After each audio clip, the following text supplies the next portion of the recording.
Heidelberg कैटेकिज्म, खुदावन का दिन, एतवार 50। सवाल नंबर 125।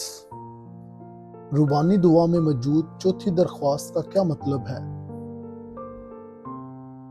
चौथी दरख्वास्त यानी हमारी रोज़ की रोटी आज हमें दे का मतलब है कि ऐ खुदा, हमारी तमाम जिस्मानी ज़रूरियात की निगाहबानी कर, ताकि हम ये जान सकें कि हर अच्छाई का वसीला वाहद तू ही है, और ना तो हमारी अपनी कोई मेहनत, फिक्रमंदी और ना ही तेरी दी हुई नेमतें हमें तेरी बरकत के बगैर कुछ फ़ायदा पहुंचा सकती हैं।